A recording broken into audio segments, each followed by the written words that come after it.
El 22 de junio de 1994, en el estadio Rose Bowl de Pasadena, California, un balón rodó lentamente hacia el fondo de una red. Era un balón cualquiera, un toque desafortunado, un error que cualquier defensa central del mundo ha cometido alguna vez. Pero ese balón iba a costarle la vida al hombre que lo había desviado.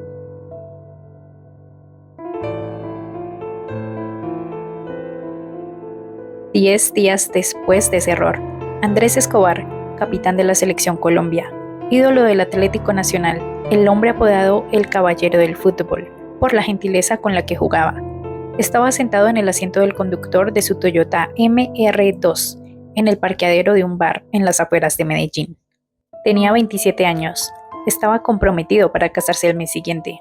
El AC Milán de Italia lo estaba esperando para reemplazar a Franco Baresi, uno de los defensores más legendarios del fútbol europeo.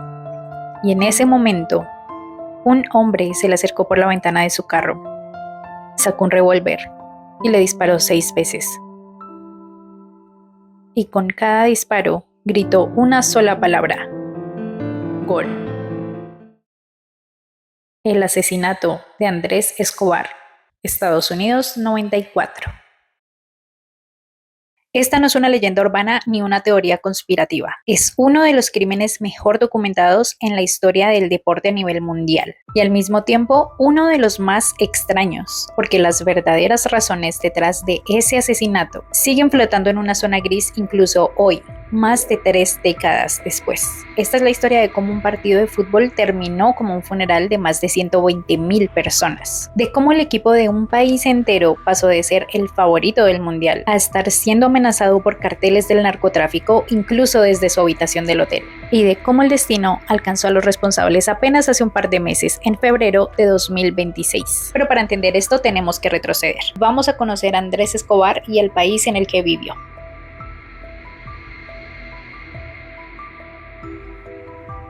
El niño de Medellín. Andrés Escobar Saldarriaga nació el 13 de marzo de 1967 en Medellín, Colombia. Y para que entiendas el contexto necesitas saber algo. La Medellín en que creció Andrés no era una ciudad, era prácticamente un campo de batalla. Durante los años 80 y principios de los 90, Medellín era considerada la ciudad más peligrosa del mundo. Promediaba 80 asesinatos por semana. Los carros bomba eran rutina y los sicarios en moto se habían convertido en el método de homicidio más eficiente del planeta. La razón de todo esto tenía nombre y apellido: Pablo Escobar Gaviria, el jefe del cartel de Medellín, el narcotraficante más rico que haya existido en el mundo. Y este es un detalle que mucha gente confunde. Andrés Escobar no tenía ninguna relación o parentesco con Pablo Escobar. Ellos compartían el apellido y la misma ciudad, pero realmente no tenían ningún parentesco, no tenían absolutamente nada que ver el uno con el otro. Andrés venía de una familia de clase media. Su papá, Darío Escobar, era banquero. Era un hombre serio y honesto que había fundado una organización para que los niños pobres de Medellín pudieran jugar fútbol, en vez de quedarse en la calle donde el cartel los estaba reclutando como sicarios desde los 12 años. Andrés estudió en el Colegio Calasanz y luego en el Instituto Conrado González. Era un buen estudiante, era educado y era disciplinado. Y sobre todo, profundamente diferente al entorno que lo rodeaba. Sus amigos lo describían como tímido, atento, con un humor que únicamente dejaba ver cuando sentía confianza. La gente que lo conocía decía que era uno de los pocos jugadores profesionales que pedía disculpas al rival cuando le hacía una falta. Por eso, cuando empezó a destacar en el fútbol, el periodismo le inventó 2 apodos que lo iban a acompañar el resto de su vida: el Caballero del Fútbol y el Inmortal número 2, por la camiseta que siempre usaba. Debutó con el Atlético Nacional el 31 de agosto de 1986 a sus 19 años. Entró al minuto 87 en un partido contra Unión Magdalena. Su primer partido como titular fue el 22 de marzo de 1987.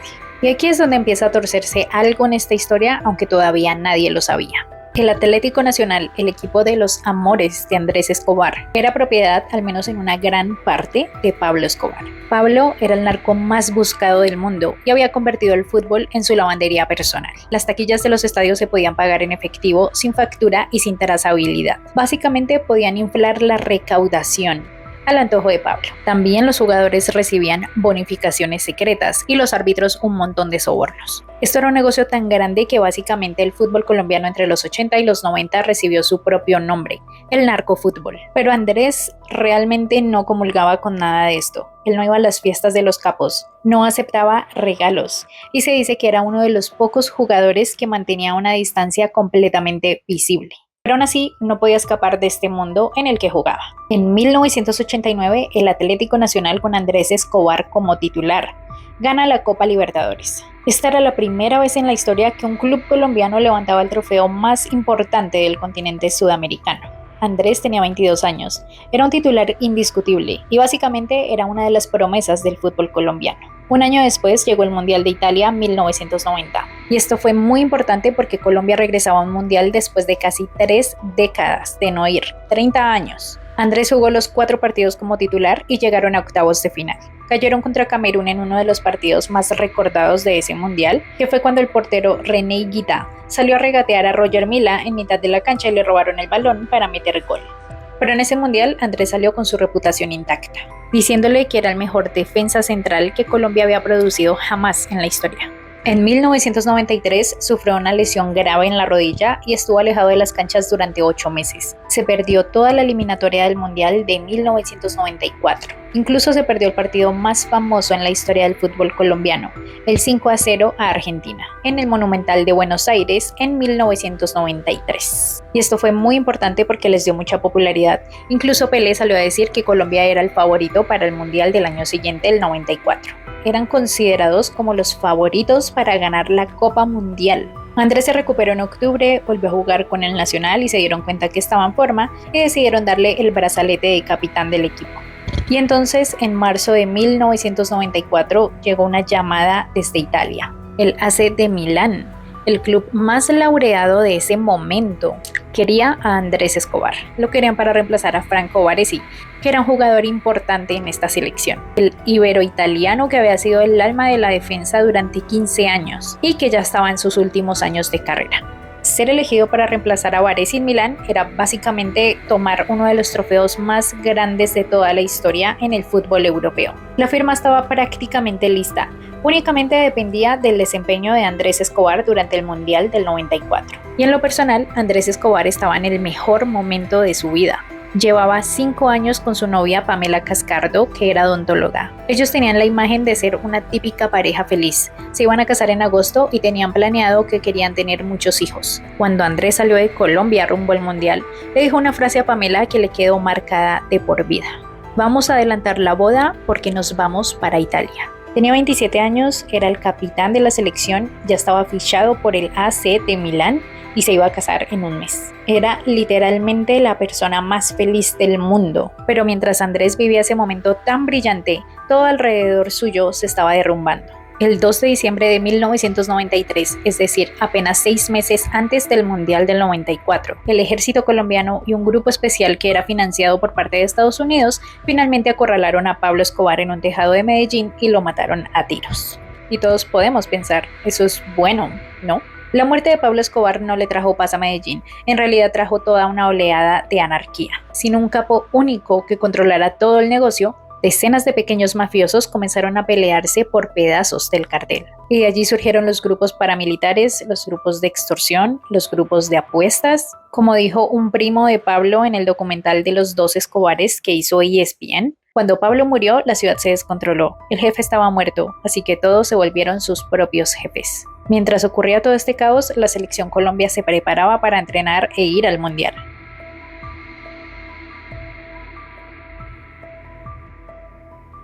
Cuando la selección Colombia aterrizó en Estados Unidos en junio de 1994, esta presión era aplastante. Habían perdido solamente uno de sus últimos 26 partidos. Ya habían humillado a Argentina con el 5-0 y Pelé ya había dicho que ellos iban a ser campeones. La prensa internacional los comenzó a llamar los nuevos brasileños. El director técnico Francisco Pacho Maturana era considerado un genio táctico y tenían jugadores de estrella mundial, como Carlos el Pibe Valderrama con su pelo rubio súper inconfundible. También tenían a Faustino Tino Asprilla, el delantero del Parma. En la portería tenían a René Higuita, el portero loco. También estaba Freddy Rincón, Adolfo el Tren Valencia y por supuesto Andrés Escobar, el caballero del fútbol. La selección Colombia hacía parte del grupo A junto a Rumania. La selección Colombia hacía parte del grupo A junto a Rumania, Estados Unidos y Suiza. Todo el mundo decía que este era el grupo más fácil del torneo y que obviamente iban a pasar a octavos de final. Pero entonces comenzaron las llamadas. Hay una bomba en su casa. Pocos días antes del primer partido con Rumania, el director técnico Francisco Pacho Maturana comenzó a recibir amenazas de muerte. Las amenazas llegaban por teléfono al hotel en donde se concentraba la selección y también llegaban por fax. Esto se volvió tan común en Colombia en esa época que se llamó el terrorismo telefónico. Básicamente eran voces anónimas que le decían a Maturana qué jugadores poner y cuáles no, una y otra vez. El mensaje era tan específico como aterrador. Si pone a jugar a Gabriel Jaimes Gómez contra Estados Unidos, ponemos una bomba en su casa y matamos a toda su familia. Gabriel Jaimes Gómez, apodado Barrabás, era un mediocampista veterano y casualmente era hermano de Hernán Darío Bolillo Gómez, que era el asistente técnico de Maturana. Es decir, estas amenazas comenzaron a llegar directamente a Maturana, al Bolillo y a sus familias. Y las llamadas eran tan persistentes que incluso en los televisores del hotel comenzaron a aparecer mensajes intimidantes. Nunca se aclaró del todo quién estaba detrás, pero se especuló que estaban los grandes carteles del narcotráfico. En Cali habían varias facciones que quedaban del cartel de Medellín y ellos habían apostado millones de dólares al mundial. Otros creyeron que eran dueños de equipos de fútbol colombiano que querían que sus estrellas permanecieran más tiempo en pantalla. Y otros creen que eran simples grupos de apostadores ilegales, los famosos chances colombianos que también movían millones. Lo que sí se sabe es que funcionó. El propio Maturana ha contado años después que entró al hotel a dar la charla técnica con el equipo con los ojos llorosos. Él no podía hablar. Barrabás Gómez dice que cuando entró a esa habitación del hotel y vio la cara de Maturana y de su hermano Bolillo Gómez, se dio cuenta que algo estaba muy mal. No hubo ni siquiera charla técnica, dijo Barrabás años después. El equipo se bajoneó y entonces ahí decidí que no volvía a jugar fútbol. Barrabás fue sacado del 11 titular contra Estados Unidos y en reemplazo suyo entró Hernán Gaviria, pero el daño ya estaba hecho. El 18 de junio de 1994, Colombia debutó en el Mundial contra Rumania y en ese mismo estadio jugaría contra Estados Unidos después, el Rose Bowl de Pasadena. El equipo de cafeteros por el café colombiano salió a la cancha a jugar completamente tensos. Todos estaban confundidos y distraídos y George Hagi, el Maradona de los Cárpatos, los destrozó. El resultado final: Rumania 3, Colombia 1. En los vestuarios el ambiente era irrespirable y para colmo, 2 días antes del partido contra Estados Unidos, el lateral derecho Luis Chonto Herrera recibió la noticia de que su hermano había muerto en un accidente de tránsito en Colombia. Imagínate por un momento estar en la cabeza de esos jugadores estando lejos de tu país, amenazados de muerte, con familias que estaban en peligro, con un compañero llorando porque acababa de perder a su hermano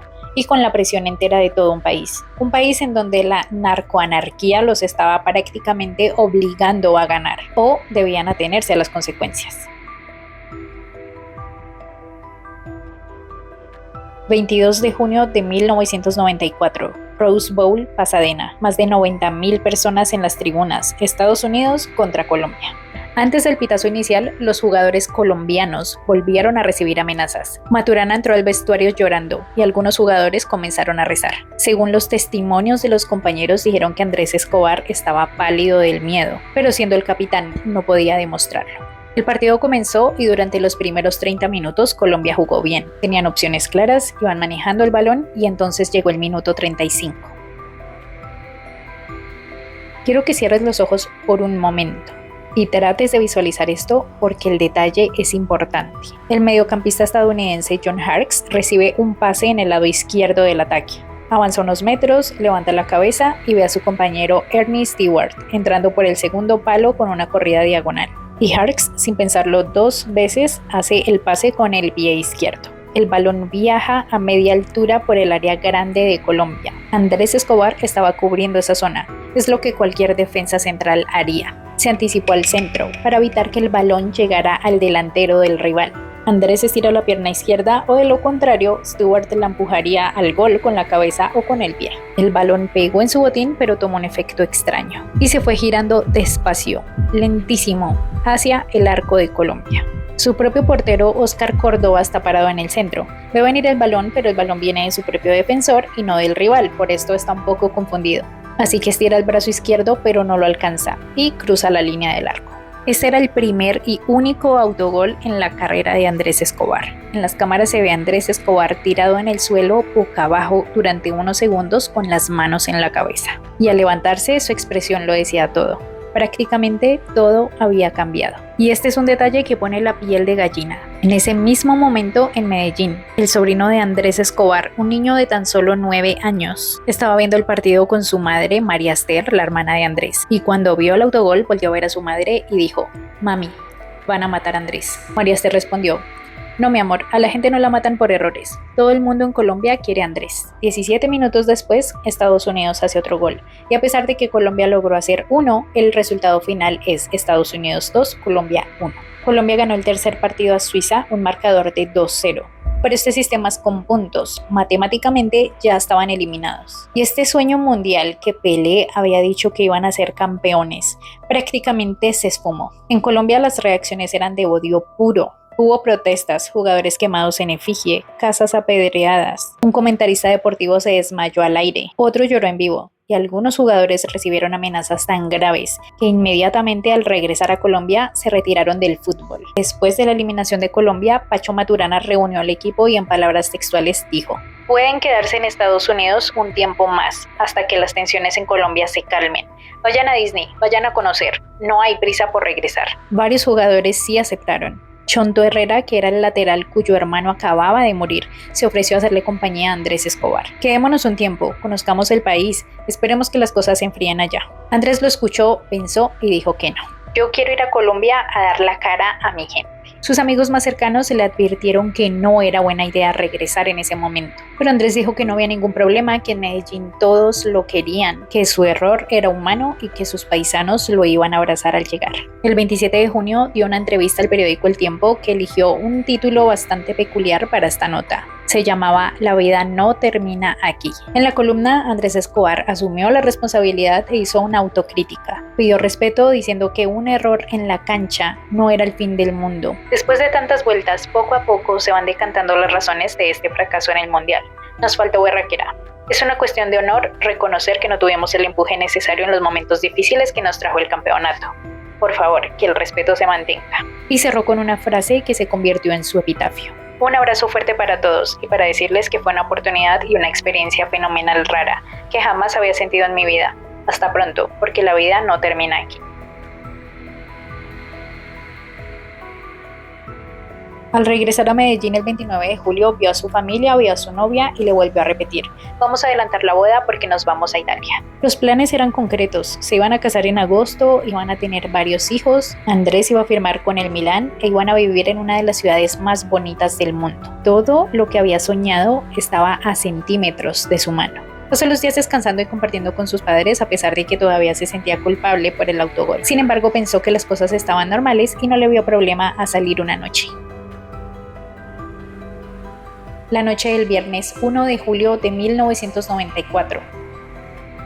Andrés Escobar había salido a tomarse unas copas con sus amigos. Su prometida Pamela no quiso ir porque estaba cansada y prefirió quedarse en casa. Andrés se fue acompañado por sus mejores amigos, Juan Jairo Galeano, Eduardo Rojo y la esposa de Rojo, y una amiga de Andrés llamada Natalia Martínez. Ellos fueron a un restaurante bar llamado El Indio, ubicado en la avenida Las Palmas, en una zona alta de Medellín que está llena de discotecas, de restaurantes y de apartamentos de lujo, en un sector del poblado. Andrés estaba sereno y calmado y comenzó a hablar sobre los planes de la boda, el viaje a Italia y la situación con el Mundial. Lo que no sabía es que a pocos metros de su mesa había otra mesa. Y allí habían unas personas que ya llevaban más de un día ininterrumpido de fiesta. Esos dos hombres se llamaban Pedro David Gallón Henao y Juan Santiago Gallón Henao. Eran hermanos y eran dos de los narcotraficantes más peligrosos que quedaban en Medellín después de la muerte de Pablo Escobar. Ellos financiaban grupos de paramilitares y manejaban las rutas de la coca. También eran apostadores compulsivos y dicen que habían apostado más de $3 millones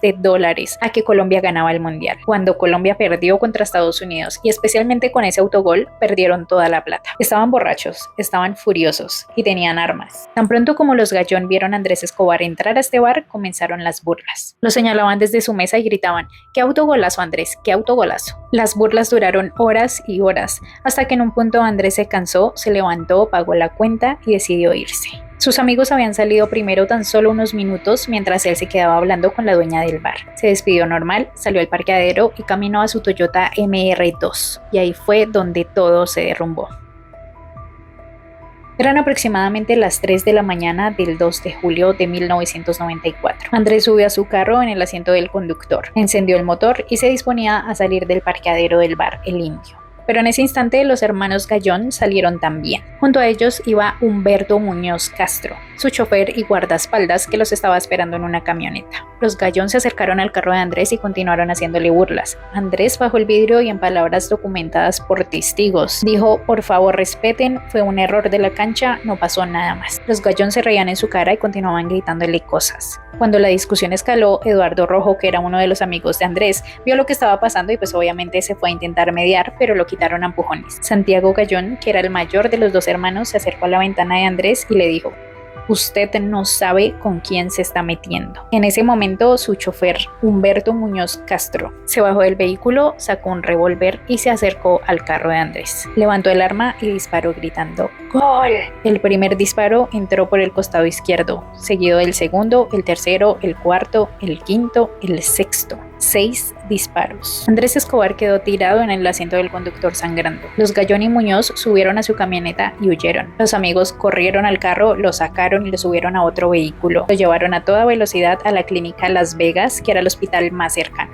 Pero Andrés ya estaba muy mal porque las balas le habían destrozado varios órganos. Lo intentaron estabilizar, pero fue imposible.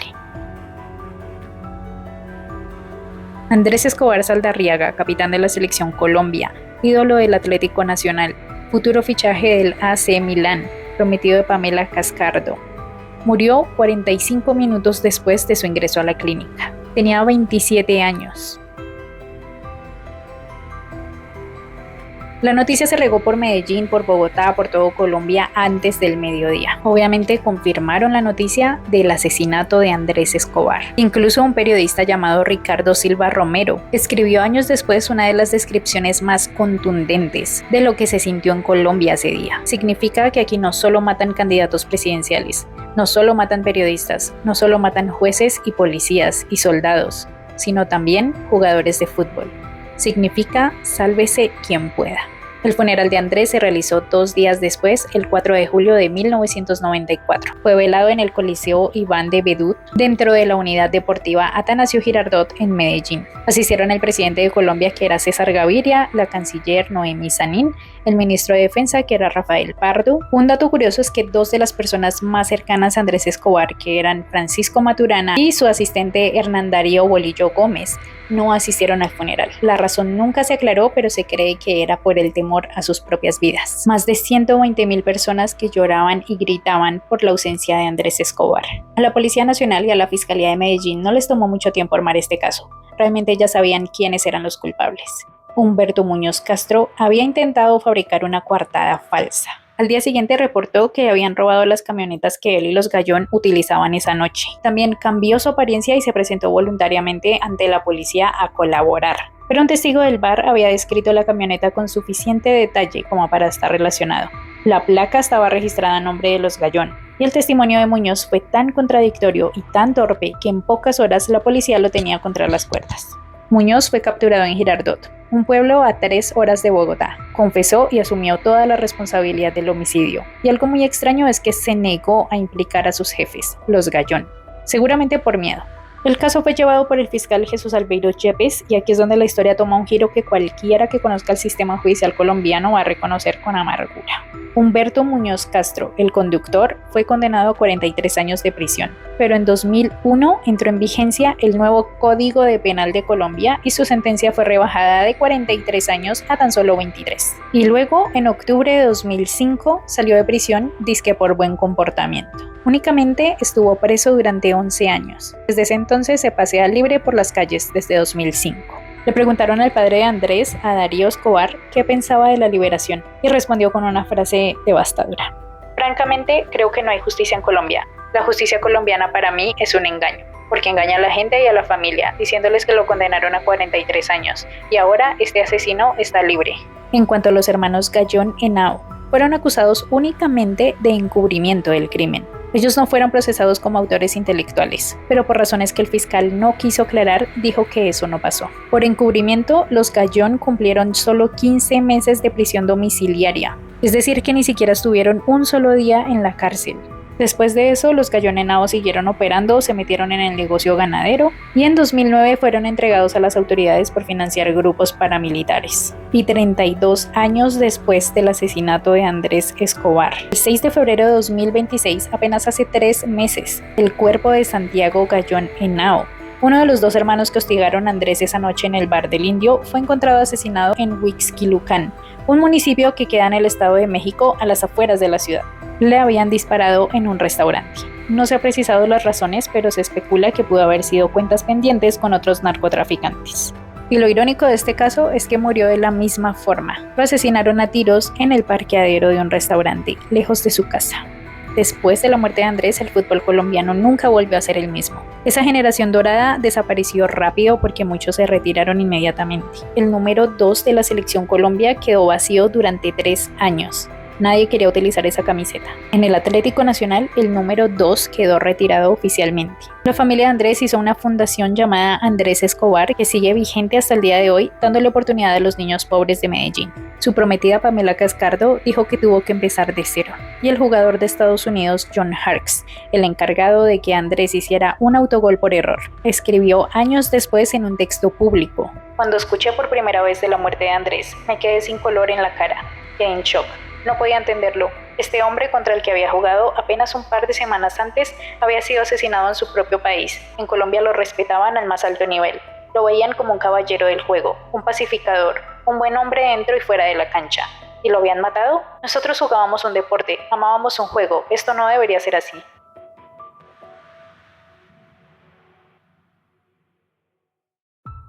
Este fue uno de los casos más escalofriantes relacionados a la historia de los mundiales. Gracias por llegar hasta aquí con un tema tan difícil y tan complicado. Algo realmente lamentable que esperamos no vuelva a suceder. Como siempre, si te gustó este tema, por favor suscríbete al canal para que estés pendiente de las novedades. Recuerden que hay videos nuevos cada semana. Este es uno de los temas que más me ha impactado. Si quieren ver otros similares, por favor recomiéndenmelos en los comentarios y les voy a preparar toda la investigación. También les recuerdo que estoy subiendo videos cortos en mis redes sociales. Me encuentran en todas las plataformas como Gen Mystery, así que pueden seguirme por allá y ver más cosas. Gracias a todas las personas que se siguen sumando a esta comunidad del misterio, realmente me alegra mucho. Y como siempre, mi nombre es Gen Mystery, esto es todo por hoy y nos vemos en un próximo misterio.